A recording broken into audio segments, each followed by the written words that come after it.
to see the ancient stones that witnessed the unfolding of God's redemptive story. Today, we embark on a journey not just across lands, but through time, to a place where every hill and valley echoes with the words of Scripture. This is the Holy Land, a testament of faith carved into the very earth. Our journey begins where so much of the gospel story unfolds, in the lush, rolling hills of the Galilee. The air here feels different, charged with history and holiness.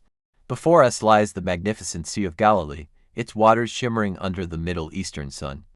It was on these shores that Jesus called his first disciples. You can almost hear his voice carrying across the water, as recorded in Matthew 4:19, "Follow me, and I will make you fishers of men." This wasn't just a lake, it was a stage for miracles. It was here that Jesus calmed the storm, and here that he walked on the water, a profound display of his divine power over the chaos of the world. Standing here, you feel an undeniable connection to those fishermen who dropped their nets and followed him, their lives forever changed. Just a short distance away, we find the ancient ruins of Capernaum, the town that Jesus called his own.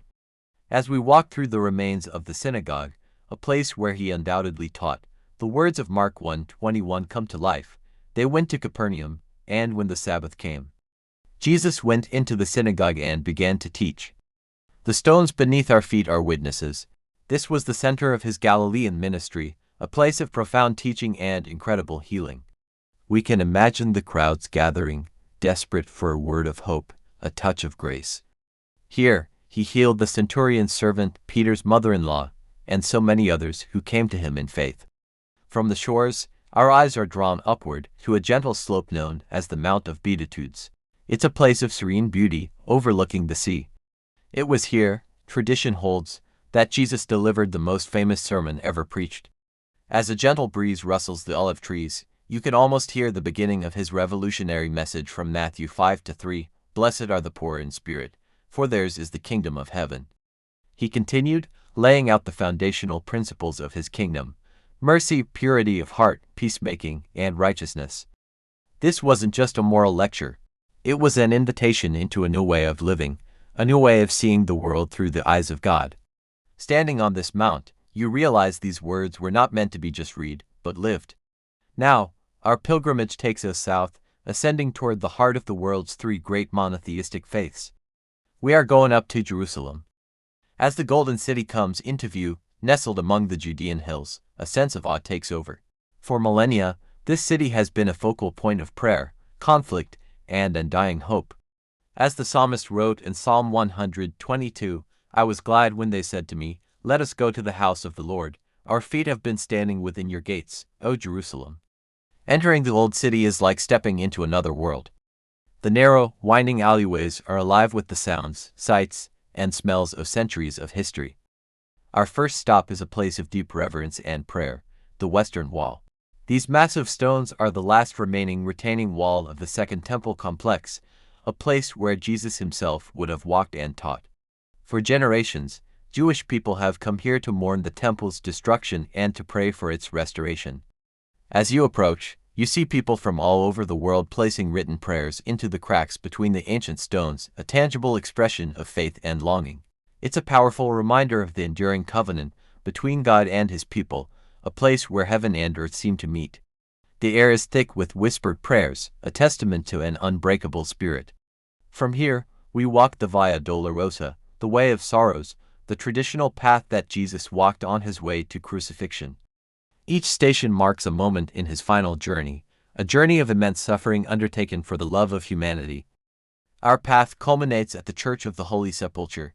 This ancient, sprawling church is built over the two most sacred sites in Christianity, the Hill of Calvary, where Jesus was crucified, and the tomb where he was buried and from which he rose again. Inside, the atmosphere is one of profound reverence. You can feel the weight of 2,000 years of worship. To stand in this place is to be confronted with the core of the Christian faith.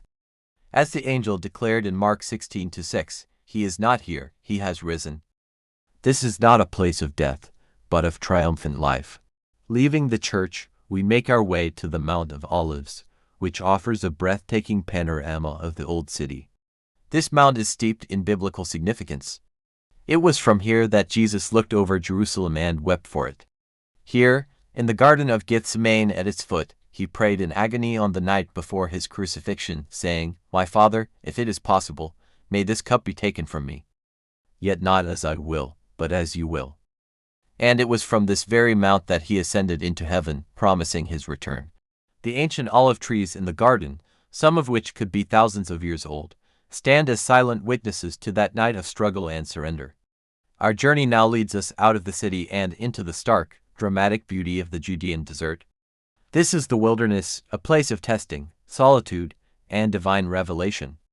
It was in this desert that David hid from Saul, where the prophets sought refuge, and where John the Baptist prepared the way for the Lord.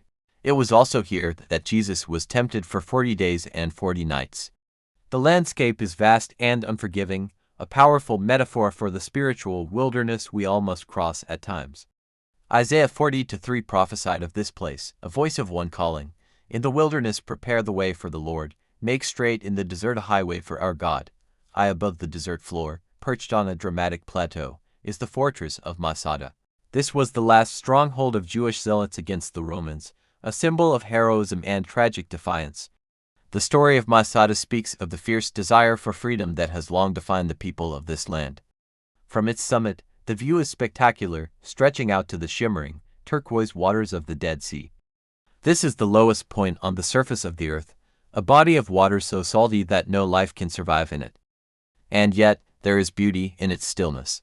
It reminds us of the prophecies of Ezekiel, who saw a vision of a river flowing from the temple in Jerusalem, bringing life even to these dead waters. A powerful image of God's ultimate restoration and healing for all of creation. As our journey through the Holy Land comes to a close, we are left with more than just memories of ancient sites. We are left with a deeper understanding of the Bible. The words we have read for years now have a context, a geography, a tangible reality. We have walked the shores where Jesus called his disciples, stood on the mount where he preached his kingdom, prayed at the wall of his temple, and contemplated his sacrifice and resurrection in the heart of Jerusalem. This land is a fifth gospel, a living testament to the faithfulness of God throughout history. The story is not over. The words spoken here thousands of years ago continue to echo today, calling each of us to our own journey of faith, to walk in the light of the one who first walked these sacred paths. The significance of this land endures, because the power of the word that was born from it is eternal. Thank you for joining us on this pilgrimage. Don't forget to like, share, and subscribe for more journeys into the heart of faith.